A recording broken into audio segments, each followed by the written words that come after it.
Tập 12.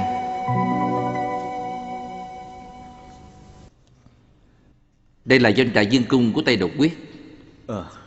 Họ chăn nuôi theo nguồn nước cỏ, không có thành trì cố định. Muốn tìm được thật không dễ dàng gì. Doanh trại của Khả Hãn rất ít di chuyển. Khi di dời phải thông báo các nước.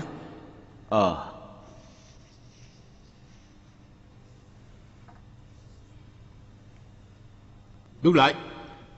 Xin thông báo Khả Hãn, chúng tôi là Hòa Thượng Đại Đường sang Tây thỉnh kinh. Nè, qua đây. Nè, đi vào thông báo đi. Tuân lệnh.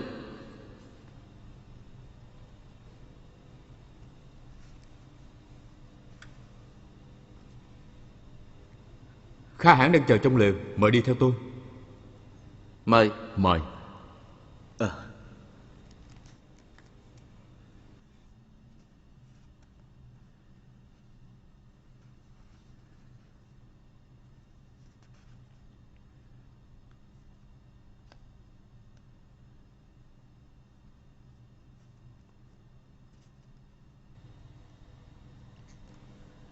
A Di Đà Phật.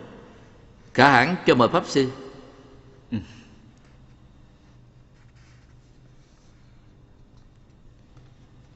Quyền Trang Đại Đường bái kiến Đại Khả Hãn. An tọa.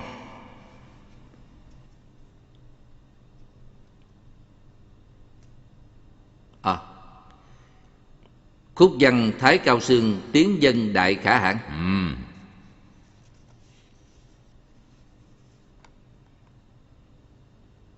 Lễ vật này ta nhận lấy, báo với Khúc Văn Thái, nói ông ta cứ yên tâm. Đi đi. Dạ. Đặc sứ Đại Đường tôi. Đại Khả Hãn đang tới kiến Hòa Thượng Quý Quốc. Hòa Thượng chẳng lẽ là mời.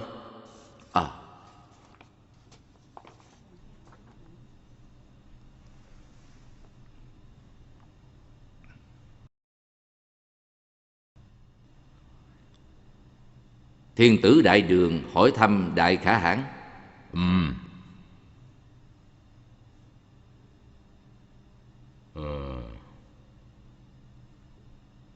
An tọa. Đa tạ. Vị này là sứ giả đi Hà Tây Trịnh Tử Kiện. Hòa thượng này người có quen biết hay không? Đây là Pháp Sư Huyền Trang. Đại Pháp Sư Huyền Trang có phải không?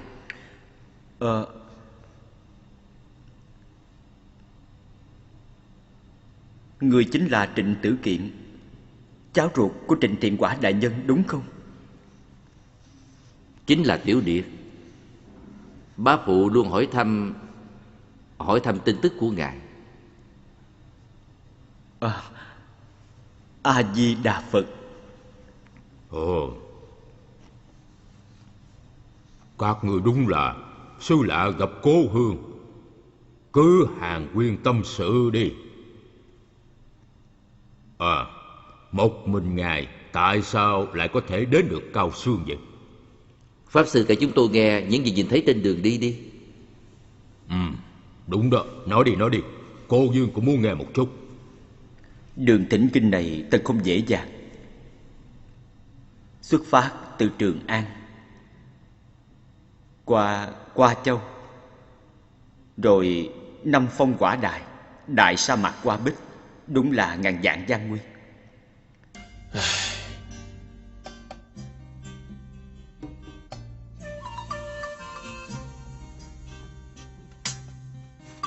Trên đường đến Qua Châu, gặp phải cường đạo, bị cướp sạch hết.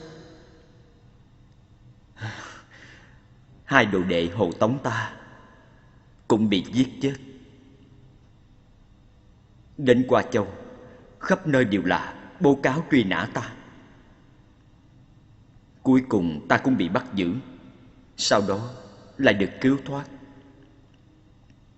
Trên đường đi qua phong quả đài, vì ngựa đụng đổ túi nước nên đã bị khát chết. Cũng may được đô quý phong quả đại cứu về, mới có được khẩu dụ của thiên tử. còn tặng ta túi nải vàng đựng đất cố hương. Quyền Trang thân phụ thánh ân, dụng khí tăng gấp bội.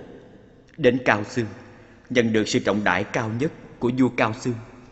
Rời khỏi Cao Xương, đi lên Tuyết Sơn, hai đồ đệ Ngộ Năng, Ngộ Tĩnh trước sau đều bị chết ở nơi đó.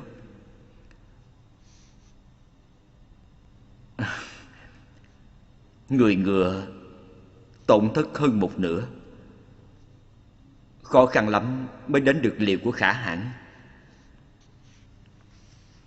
Hèn chi Khúc Văn Thái nói tốt ngài đến như vậy đó. Ta phục rồi. Đáng tiếc là ta không tín Phật. A Di Đà Phật. Khả Hãn tin Phật hay không, không phải trên hình thức. Điều Phật giảng là lấy ý phục người, thấm sâu lòng người. Đúng vậy, đúng vậy. Đúng vậy. Khả Hãn làm vua, đeo gươm dẫn 100.000 binh sĩ, gót sắt dậm đạp, máu chảy khắp nơi. Sinh sát từ một lời của Khả Hãn, nhất định phải thận trọng trong chinh chiến đại sự. Bảo vệ nước, bảo vệ dân là trên hết. Đây chính là thiện của đại vương đó. Nên phát huy thúc đẩy nhân từ, truyền bá Phật Pháp, yêu bá tánh, phục khiêm quốc. Nếu loạn sát vô tội, coi trọng sát phạt, thì lòng dân sẽ xa rời, oán hận lật nước. Không những mất nước, mà còn tạo nghiệp chướng. Ngay cả bản thân gia đình cũng không giữ được. Một khi bị dân ác báo ứng, hối hận cũng không kịp nữa. Chỉ có Phật Pháp mới hóa phục được lòng người, quốc gia mới trị an lâu dài. Những lời của Pháp Sư làm cho ta tỉnh ngộ ra. Ta phải dùng những lý luận này thay đổi chính sách quốc gia. Bài rượu, mổ dê. Ta phải cùng Quyền Trang đại sư uống vài ly. Không, còn cả Trịnh đại nhân nữa.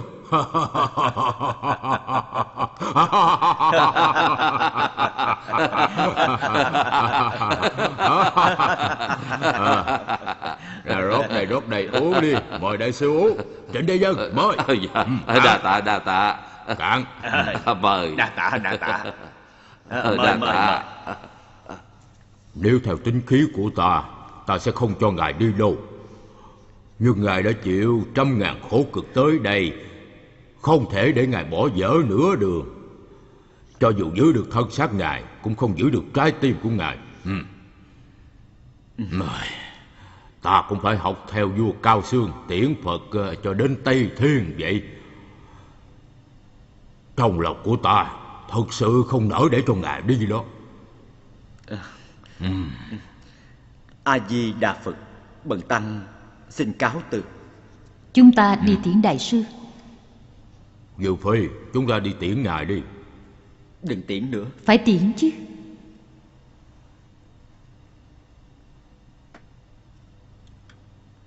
Khả Hãn mời.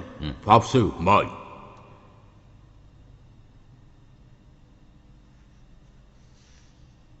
Pháp Sư ạ, ta rất bội phục ngài đó.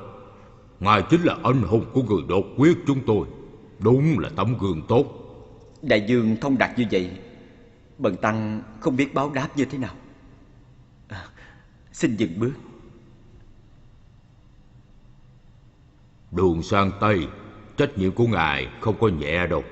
Đây là đội trưởng Đạt Ma thân cận do ta đích thân tuyển chọn, sẽ hộ tống ngài đến Ấn Độ.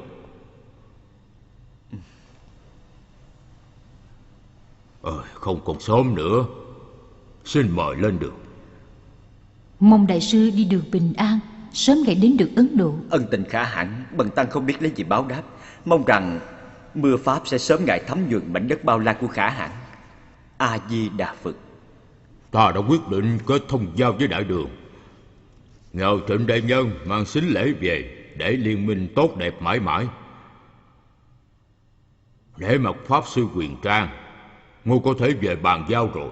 Ta nói cho ngươi biết, làm ta hạ quyết tâm chính là Đại Pháp Sư Huyền Trang, chứ không phải là ngươi. Ta Khả Hãn. Ta không tiễn nữa. Sợ ta hối hận, sợ ta thay đổi chủ ý. A Di Đà Phật. Xin mời.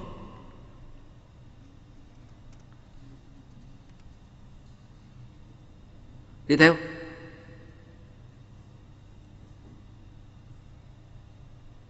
Bảo lên. Thổ lộ bình an.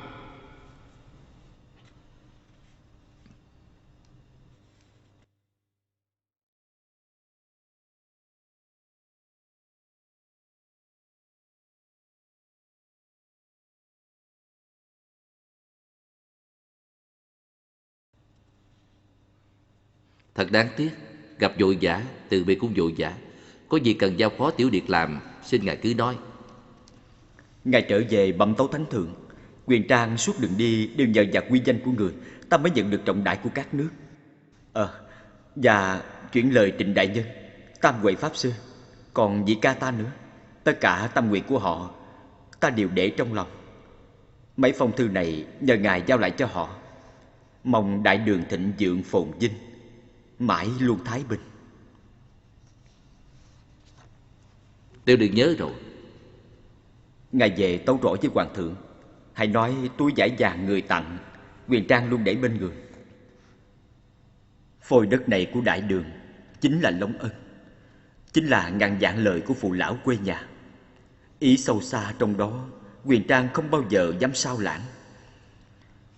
Phật Pháp có thể khiến ta đi khắp nơi gặp lại cố nhân. Đường sang Tây có xa mấy, ta cũng cảm thấy lòng ta đang hướng gần với Phật. Năm 628 công nguyên, sau khi Huyền Trang từ biệt Diệp Hồ Khả Hãn, đi qua hơn chục nước, cùng Thiết Văn Đạt Nhu Chi đến được Phật quốc. Ngài thống nghiệp trưởng tử Khả Hãn là con rể vua Cao Xương đang thiết độ, và tinh phục tăng gia Đạt Ma giáo đồ Tiểu Thành này.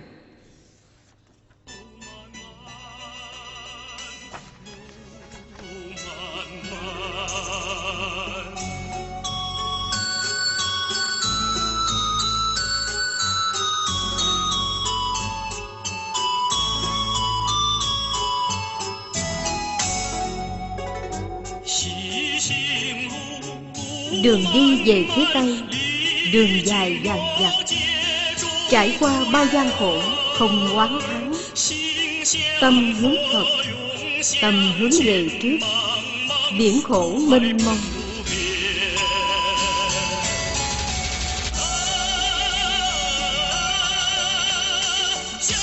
Tiếng ngựa như oán than, đường về Tây xa vời vợi, xa vời vợi.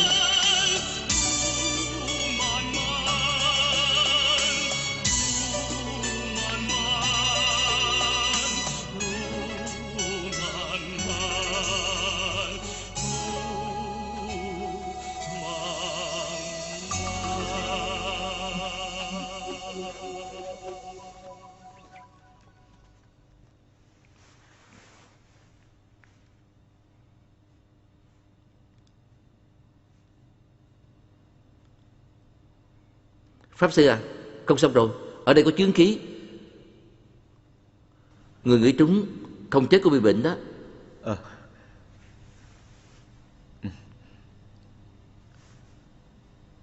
Ta có mang ít hương liệu có thể tránh được chướng khí. Ngươi mang chia cho mọi người để vào lỗ mũi. Được. Nè, cho ngươi. Nè, để vào mũi đi. Được.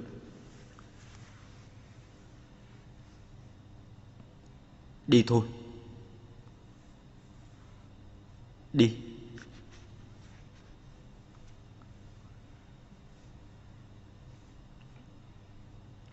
Pháp Sư.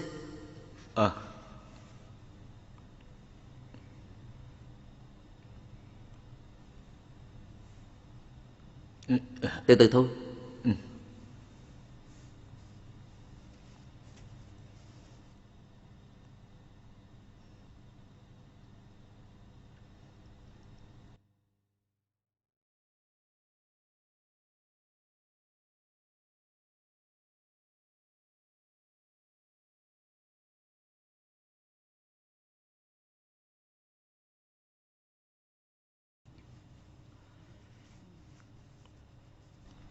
Pháp sư à, chỉ có thể đi lối này.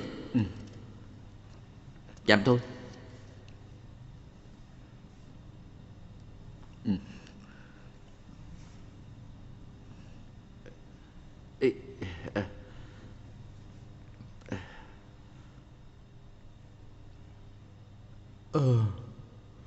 Cẩn thận đó. Ngộ không? Ngộ không? Ngộ không? Ngộ không? Ngộ không? Ngộ không ạ? Ngộ không? Ngộ không? Ngộ không? Ngộ không? Ngộ không? Ngộ không? Ngộ không? Ngộ không? Ngộ không? Ngộ không? Nè, mau.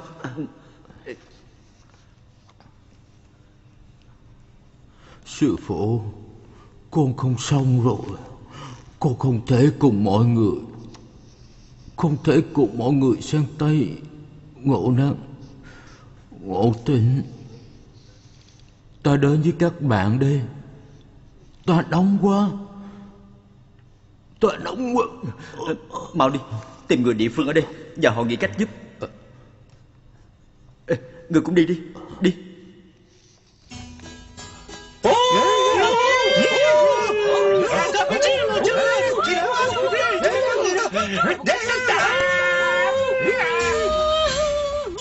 Ngộ không? Ngộ không? Ngộ không? Ngộ không? Ngộ không?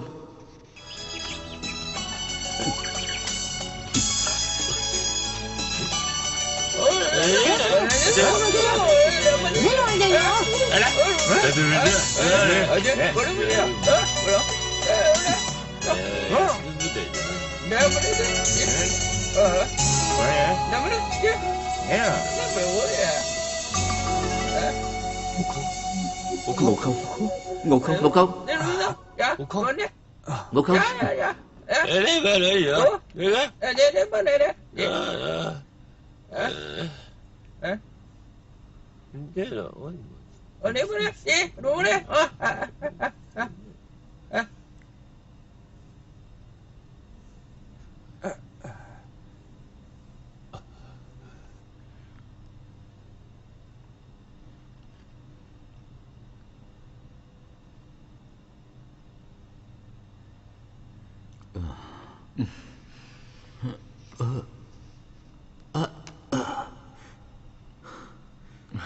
Không chờ sư phụ, cái bằng nhỏ của Quynh đã sớm mất rồi. Còn có báo đa tạ sư phụ đi. Đa tạ sư phụ. Sư phụ à, ngoài khu rừng này đi qua một ngọn tuyết sơn nữa là tới Bắc Ấn Độ rồi. Đó, chính là ở bên đó. Sư phụ à, còn phải là tuyết sơn nữa hả? Đánh chết con không đi nữa đâu.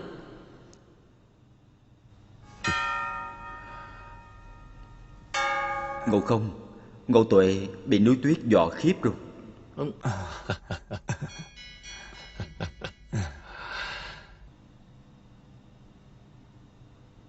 Sư phụ à, không phải con sợ đâu.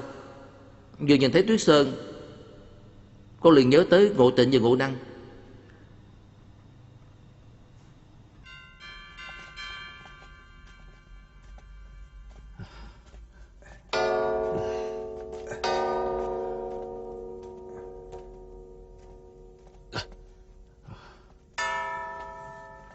Pháp sư ngài xem, sắp tới Ấn Độ rồi.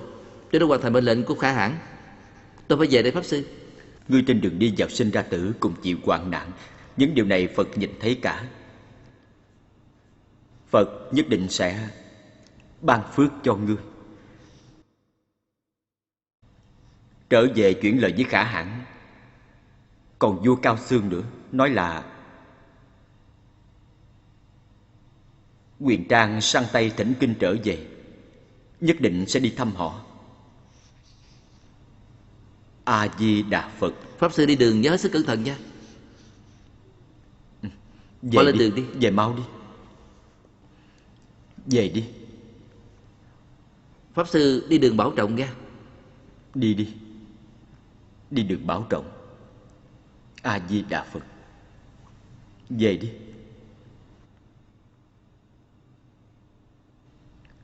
Về mau đi. Pháp sư đi đường Pháp bảo sư đi trọng đường nha. bảo trọng. Đi. Đi đường bảo Về trọng đi. đó. Về đi.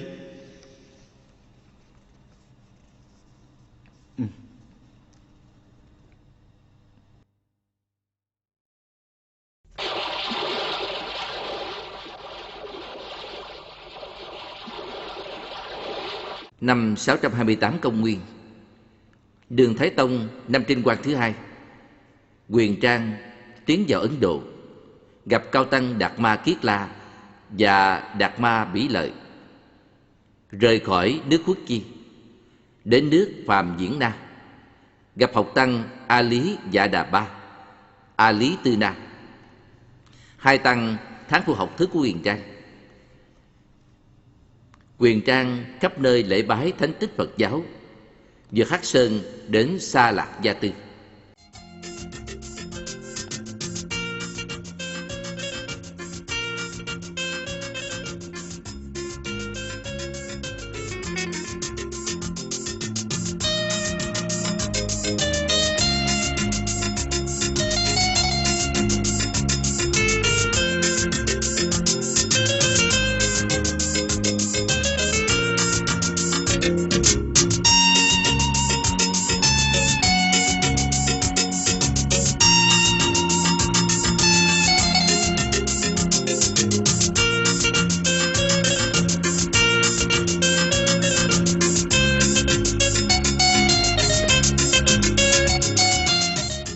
Sư phụ mời nghỉ ngơi ăn chút lương khô. Được.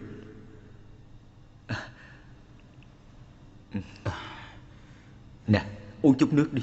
Dạ. Nè, đổ thêm chút đi.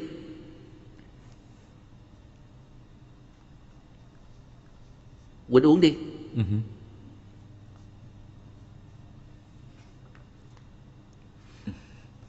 Sư phụ, Các con cũng ăn đi. cho Quỳnh nè. À. Ăn đi.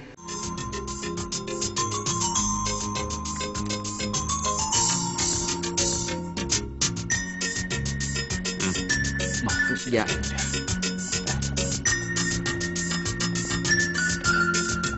Sư phụ à, có người đến kìa.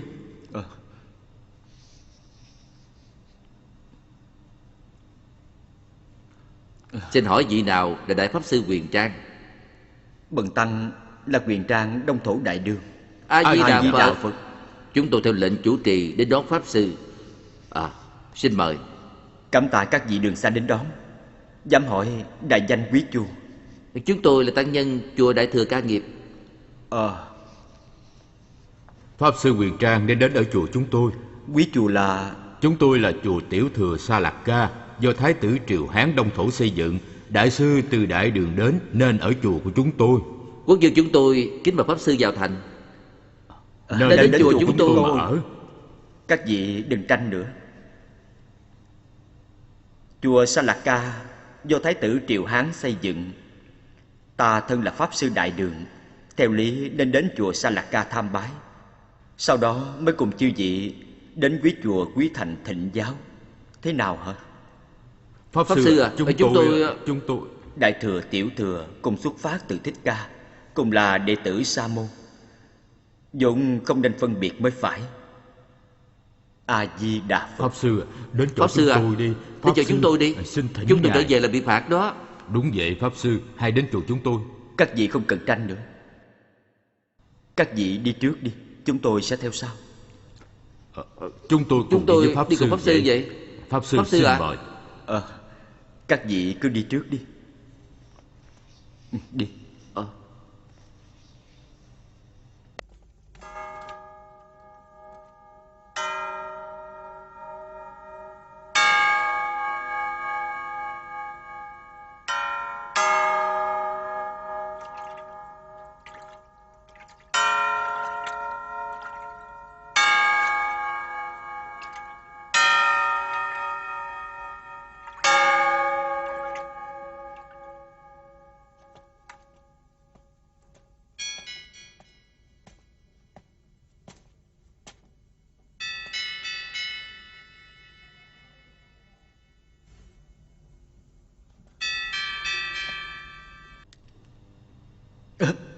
Là ai đó? Sa môn Quyền Trang đại đường. Xin mời vào.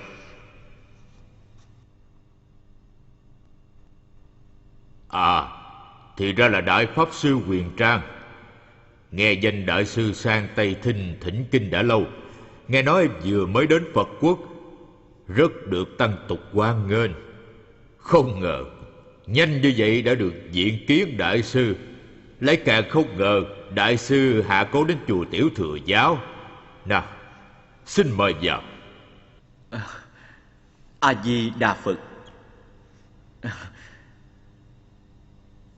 Thiết nghĩ Đại Sư chắc là Pháp Tính Đại Sư được ca tụng danh truyền các nước.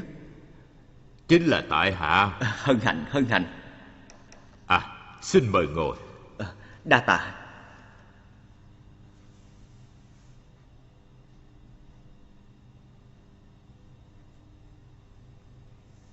Đông thổ đại đường, khắp nơi đa số đều là Đại Thừa giáo. Nghe nói Đại Sư là Pháp Sư của Đại Thừa, không lẽ cũng tìm hiểu Tiểu Thừa giáo sao? Chỉ là mới bước đầu tìm hiểu. Bần tăng nghiên cứu nhiều năm, chu du bốn phương, thăm khắp chư sư, có nhiều nghi vấn, nhưng các thuyết khác nhau, chưa biết cái nào đúng cái nào sai. Bần tăng sang Tây thỉnh kinh chính là mong được thấu hiểu rõ ràng. A Di Đà Phật thiện tai. Đại Sư có thể nêu điều nghi hoặc lên được không? Tại sao Tiểu Thừa giáo cho rằng có một số người không thể thành Phật vậy?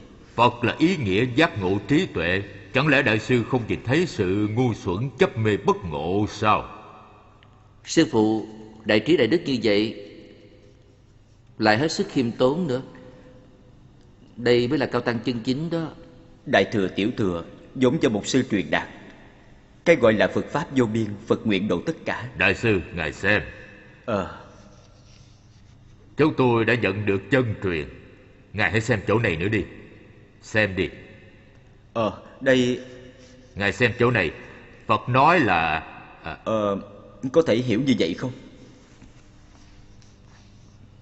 Quyền Trang không phân biệt môn phái, chăm chú theo pháp tính học hỏi nguồn gốc chia tách của Đại Tiểu Thừa, khiến pháp tính vô cùng cảm động, mang tất cả những gì học được nghiêm túc cùng Quyền Trang thảo luận.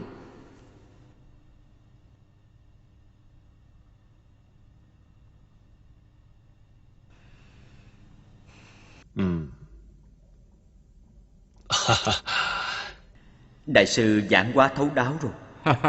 Đại sư quá khen rồi. Ngài xem có phải lý giải như vậy không? Chúng ta có thể cùng nhau bày tỏ điều mình biết. Đại sư xin hãy thu nhận đồ đệ này. A Di Đà Phật. Đại sư học thức uyên bác, lại hết sức khiêm tốn. Đúng là phong độ của đại đức đó. Không dám nhận. Đại sư mời. Bây giờ chúng ta cùng nhau trao đổi đi. Đại sư tuyệt đối không nên câu nệ. Bần tăng thực sự kiến thức nông cạn. Đêm cũng đã khuya rồi. Thôi đại sư tạm thời nghỉ ngơi. Ta sẽ cùng ngài hàn huyên sau. Thời gian này, Quyền Trang là được quốc dương mời giảng học, thu phục cao tăng bản địa như Diễm Tăng, Thánh Tăng, Đức Hiền, vân vân. Xin hỏi, đây có phải là nơi thờ cúng Thích Ca Phê Lộ Phê Nhất Bất Pháp Diễm Na không? Dạ đúng vậy. Tháp này có phải cũng là A Dục Dương xây không? Cách đây không xa còn có các thánh tích như Đức Phật Buông Hoa, Thành Ánh Sáng, Thánh Địa Bóng Phật và còn Phật Đỉnh Cốt nữa. Đa tạ Pháp Sư chỉ điểm. Đi thôi.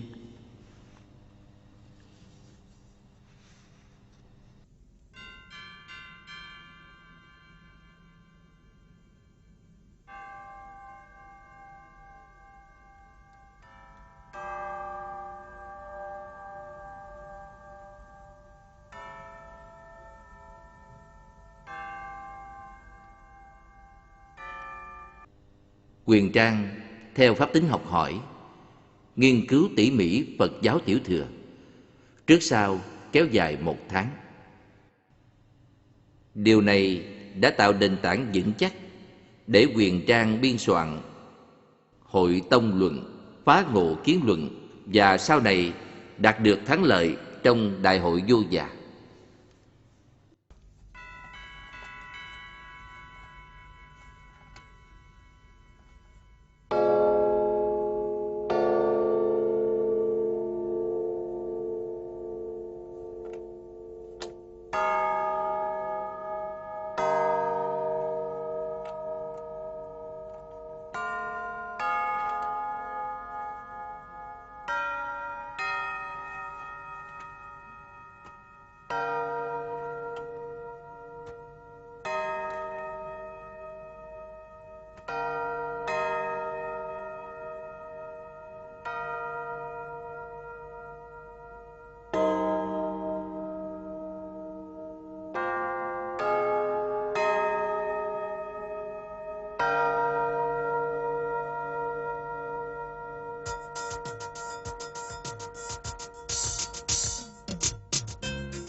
Đại sư, đây là Phật đỉnh cốt.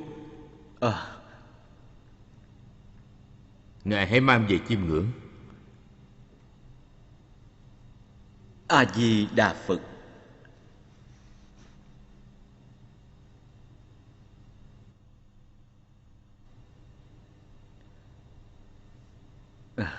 Một chút lễ mọn cúng dường Phật tổ, được Pháp Sư phá lệ.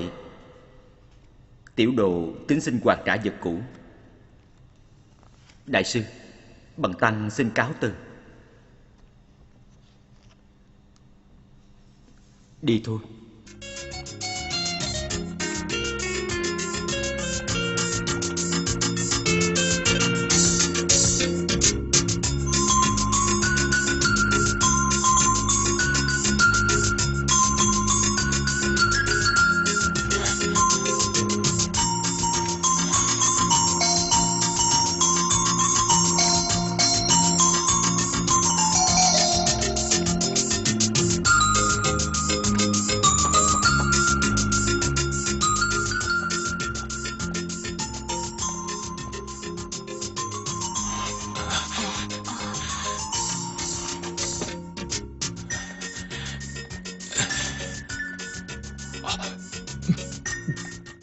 Con trở về rồi.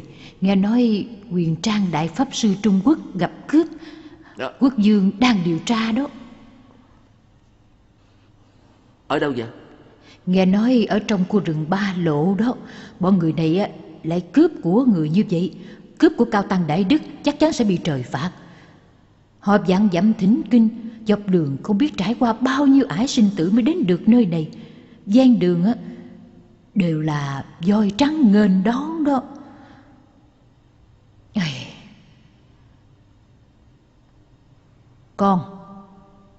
Con làm sao vậy? Hả? Con Không, mẫu thân à, đừng xem nữa. Con chính là một trong những tên cướp đó. Hả? Con buôn bán lộ hết vốn nên con đi theo họ làm.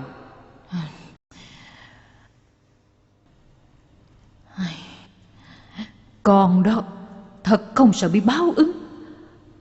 Con mau mang những đồ này đi xin tội Pháp Sư đi. Điều này mẹ à, em còn xuất giá, không có của hồi môn sẽ bị thiêu chết đó, bị người ta xem thường. Con làm vậy điều gì em con? Mẹ tha cho con lần này đi.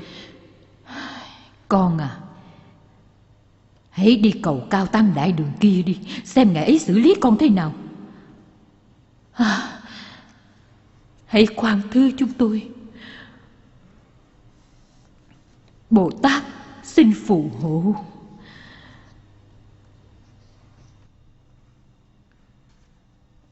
Các người là... Pháp Sư à, tất cả chúng tôi đến nhận tội với ngài đây. Xin Pháp Sư trách phạt. Pháp Sư trách phạt. Pháp Sư trách phạt. Pháp Sư trách phạt. Có lòng tham nhưng biết hối cải chính là khởi đầu hướng thiện. Xét về tình có thể tha thứ, Những đồ này các người đều mang về đi, xem như ta bố thí cho các người. Đa tạ Pháp Sư. Sao không đủ Đại nữa? đức, Đại đức đại trí, chúng tôi không thể lấy Chúng tôi được. không thể nhận được. Hãy cầm về đi, về đi, đây là ý của Phật. Đa tạ Pháp Sư. Đa tạ Pháp Sư. Đa tạ Pháp Sư. Đa tạ Pháp Sư.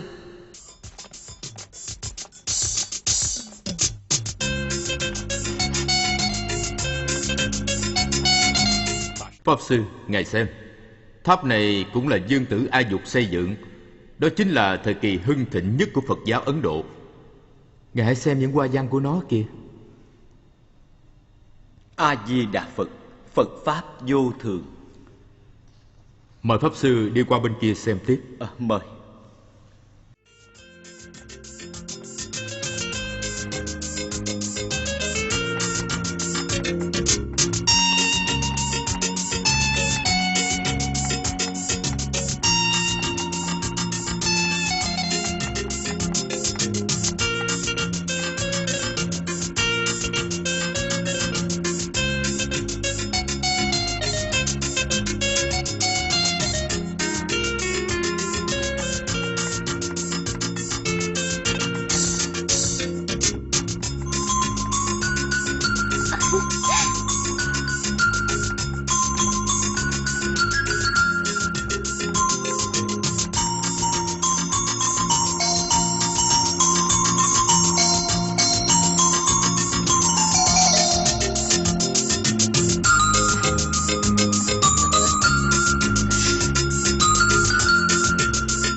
Mẹ xem con cắt có đẹp không? Đẹp lắm.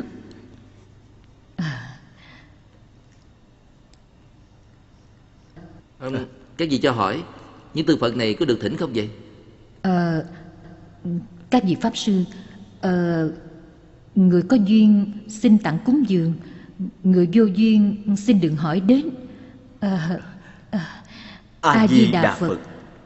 Người chắc là cao tăng đến từ Đại Đường. Chính là chúng tôi, pháp danh Quyền Trang. Mời ngồi. Ngưỡng mộ đại danh Pháp Sư đã lâu. Câu chuyện Pháp Sư gặp cướp giáo hóa hung ngu đã truyền khắp tiểu thư rồi. Pháp Sư đại đức, đại dũng, đại từ, đại bi, nhất định là được Phật tổ phù hộ. Bần tăng được phù hộ chỉ vì thành tâm mà thôi. Đại sư quả là danh bất hư truyền. Pháp Sư, ở đây có rất nhiều tượng Phật, mời ngài xem qua. Đại sư còn có tượng này ngài có thích hay không? Đại sư, tự nhiên chọn đi. Đại sư, ngài xem tượng này nè. Đây là do chính tay con gái tôi khắc đó. Pho tượng này rất đẹp, các con xem.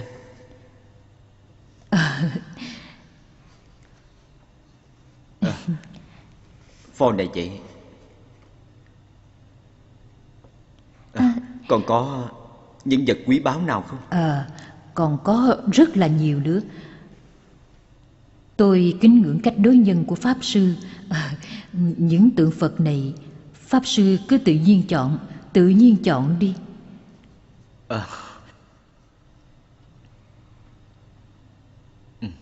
Rất đẹp.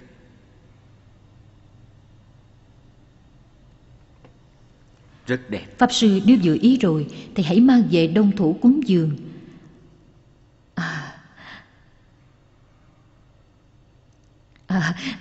Pháp Sư còn thích tượng này có đúng không? Vậy thì tặng cho Pháp Sư, ngài cầm lấy đi. Còn pho này nữa ngài thích không? Pháp Sư, ngài mang về hết đi. Mang về đi. A-di-đà Phật. Vậy thì đa tạ rồi. Đây, ngài xem. Tượng này cầm lấy. Ngài xem tượng này nè. Đại Pháp Sư, những tượng Phật này đều là chính tay chúng tôi điêu khắc ra. Được ngài yêu thích như vậy, chúng tôi rất là vui mừng. Các vị đến đây là để thăm bái thánh tích Phật tổ có đúng không? Đáng tiếc bây giờ chỉ có thể nhìn thấy tường đổ vách nát, cỏ dại mọc hoang, chỉ còn lại có hai trụ cột mà thôi.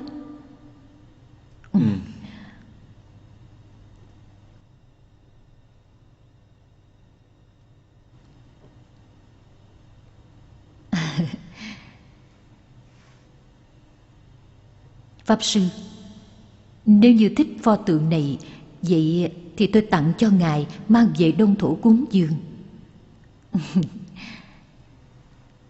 A Di Đà Phật, thiện tai. Ta nguyện mang ý tốt của hai vị đem về Đông Thổ Đại Đường.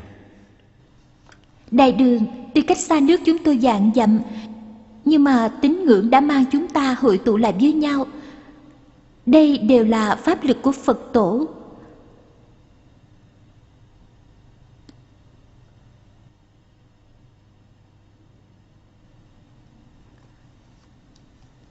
Chư pháp vô thường, Thế Tôn sống mãi. Mong Đại Đức Phật Tổ phù hộ ta cầu được chân kinh. Khu du hoài, minh du thánh địa, phước kỳ Thế Tôn, hữu ngã thành công. A Di Đà Phật, thiện tai. Ta nhất định mang ý tốt của hai vị về Đông Thổ Đại Đường. Mong Pháp Sư đi đường bình an. Mong Pháp Sư đi đường bình an. Chạy mau đi sư phụ. Mau chạy đi. Sư phụ, họ bắt được là mất mạng đó. Chạy mau lên. Mau đi.